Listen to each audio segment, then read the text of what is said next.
शिवसेना पक्षातर्फे उद्या शनिवारी महायुतीचे उमेदवार मोठे शक्तीप्रदर्शन करून उमेदवारी अर्ज दाखल करणार असल्याची माहिती शिवसेनेचे जिल्हा संपर्क प्रमुख यशवंत जाधव यांनी दिली। गेल्या 4 दिवसांपासून शिवसेना भाजपमध्ये जागा वाटपावरून रस्सीखेच सुरू होती। आम्हाला वाढवून जागा मिळाव्यात अशी मागणी भाजपने लावून धरली। यापूर्वी शिवसेना भाजप यांच्यात बैठका झाल्या होत्या, मात्र जागा वाटपावरून एकमत झाले नव्हते। गुरुवारी रात्री शिवसेना आणि भाजप यांच्यात पुन्हा बैठक झाली। या बैठकीला पालकमंत्री उदय सामंत, आमदार किरण सामंत, जिल्हा प्रमुख राहुल पंडित, शहर प्रमुख विपिन बंदरकर यांसह भाजपकडून आमदार निरंजन डावखरे, दीपक पटवर्धन, अशोक मयेकर, महेंद्र मयेकर, सचिन वहाळकर आदी सहभागी झाले होते। रात्री उशिरापर्यंत MIDC रेस्ट हाऊसला 2 ते 2.5 तास बैठक सुरू होती। अखेरीस या बैठकीतून भाजपचे पदाधिकारी बाहेर पडले आणि उद्या आपले 6 उमेदवार जाहीर होतील असे सांगितले। भाजपने 6 उमेदवार शुक्रवारी सकाळी जाहीर केले। त्यामध्ये प्रभाग क्रमांक 1 मधून नितीन जाधव, प्रभाग क्रमांक 10 मधून राजेश तोडणकर व मानसी करमरकर, तसेच प्रभाग क्रमांक 11 मधून समीर तिवरेकर व सुप्रिया रसाळ, प्रभाग क्रमांक 15 मधून वर्षा ढेकणे यांची नावे जाहीर केली। शुक्रवारी सायंकाळी शिवसेनेचे जिल्हा संपर्क प्रमुख यशवंत जाधव, आमदार किरण सामंत, जिल्हा प्रमुख राहुल पंडित, तालुका प्रमुख बंड्या साळवी, शहर प्रमुख विपिन बंदरकर आदींच्या उपस्थितीत शिवसेनेच्या 9 उमेदवारांची यादी जाहीर करण्यात आली। त्यामध्ये प्रभाग क्रमांक 2B मधून निमेश नायर, प्रभाग 3B राजेश शेट्टे, प्रभाग 5A सौरभ मलुष्टे, प्रभाग 7A गणेश भारती, प्रभाग 7B श्रद्धा हळदणकर, प्रभाग 8B दत्तात्रय साळवी, प्रभाग 9A विजय खेडेकर, प्रभाग 13B सुहेल साखरकर आणि 13A मधून आफरीन होडेकर यांच्या नावाची घोषणा करण्यात आली। यावेळी बोलताना जिल्हा संपर्क प्रमुख यशवंत जाधव म्हणाले की महायुतीचे 15 उमेदवार उद्या मोठे शक्तीप्रदर्शन करीत आपले उमेदवारी अर्ज दाखल करणार आहेत। यावेळी पालकमंत्री उदय सामंत हे देखील उपस्थित राहणार असल्याची माहिती त्यांनी दिली।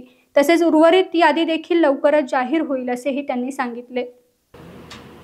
महिला एक लक्षात घ्या की शिवसेना या पक्षामध्ये नेहमीच महिलांना अग्रस्थान दिलं जातं।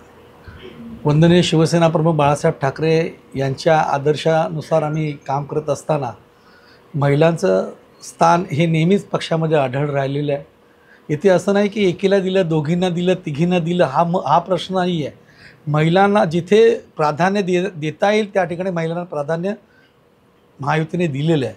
आपण फक्त आमच्या पक्षाचे उमेदवार बघतात, पण इतरही म्हणजे आमच्या युतीमध्ये जे इतर पक्ष आहेत त्यांच्याकडूनही ही 6 उमेदवारांची घोषणा झालेली आहे आणि उर्वरित अजून 15 उमेदवार किंवा 16 उमेदवार जे आहेत त्यांची घोषणा व्हायची आहे। त्यामुळे ही जरी यादी आहे ही फक्त आता 9 जणांची यादी आपल्यासमोर सादर केलेली आहे। उर्वरित यादीमध्ये आपल्याला दिसून येईल की महिलांना किती स्थान दिलं गेलेलं आहे, परंतु आत्ता ह्या 9 मध्ये सुद्धा महिलांना स्थान दिलं गेलेलं आहे। त्यामुळे महिलांना कुठे डावलणं हा आमच्याकडे प्रश्नच येत नाही आहे। जिथे महिला द्यायच्या तिथे महिला आम्ही दिलेल्या आहे। आणि पहिली दुसरी गोष्ट म्हणजे काय, दुसरी यादी जी आहे ती आपल्याला सांगितलं आता पंडित साहेबांनी की उद्या आदरणीय आमचे नेते या रत्नागिरी जिल्ह्याचे पालकमंत्री आदरणीय सामंत साहेब हे उद्या उर्वरित उमेदवारांची यादी जाहीर करतील। परंतु महिलांच्या बाबतीत म्हटलं तर आपल्याला हे पण माहिती असेल की नगराध्यक्षपदाचे उमेदवारसुद्धा महिलाच आहे।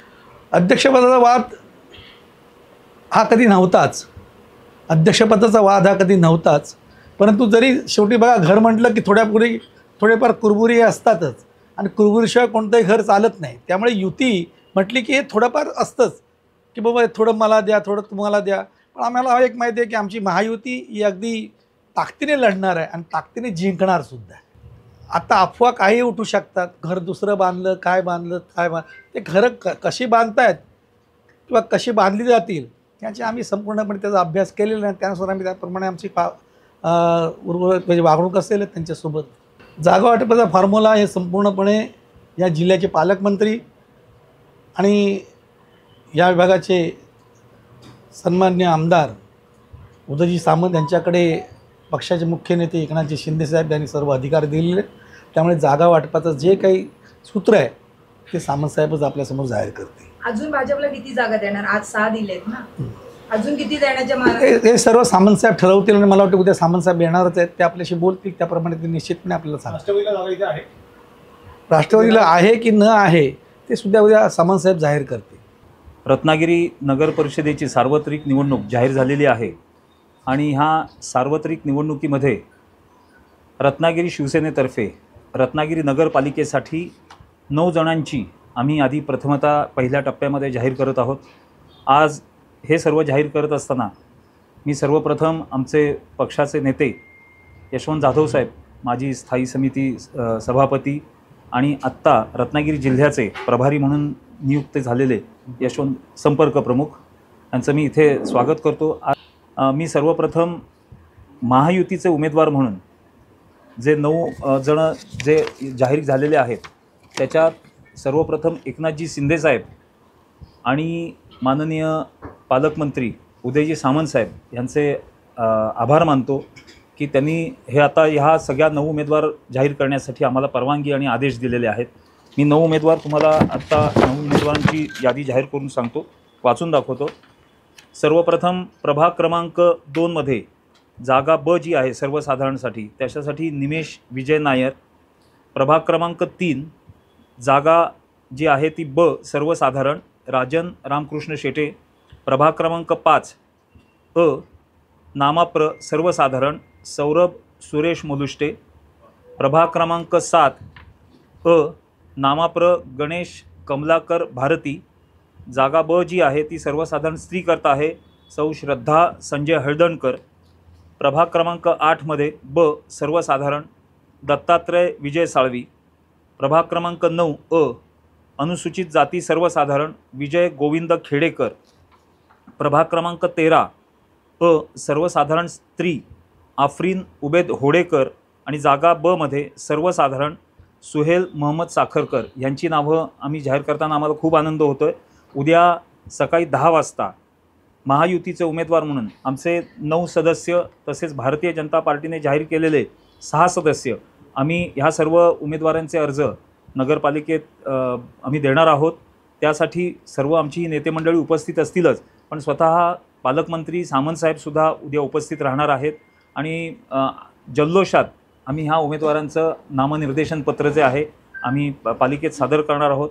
आम्हाला ठाम विश्वास आहे की रत्नागिरीत जेवढ्या महायुतीच्या जागा ज्या आहेत त्यांची बोलणी जवळजवळ फायनल झालेली आहेत आणि रत्नागिरी नगरपालिकेत परत एकदा महायुतीचा भगवा फडकेल यात आम्हाला तीळ मात्र शंका नाही. सर्वांनी जो सामंत साहेबांवर जो विश्वास ठेवलेला आहे, इथल्या सर्व जनतेने जो विश्वास ठेवला आहे तो निश्चितच आम्हाला हे जे सदस्य जे आहेत नगरपालिकेचे जे नगरसेवक असणार आहेत त्यांच्यावरसुद्धा जनता ठामपणे विश्वास ठेवेल असा आम्हाला विश्वास वाटतो. परत एकदा सर्व पत्रकारांना धन्यवाद देतो आणि मी जाधव साहेबांना विनंती करतो की त्यांनी 2 शब्द बोलावे. टाइम्स डिजिटलला लाईक करा, शेअर करा, सबस्क्राईब करा आणि बेल आयकॉन दाबायला विसरू नका. Times digital.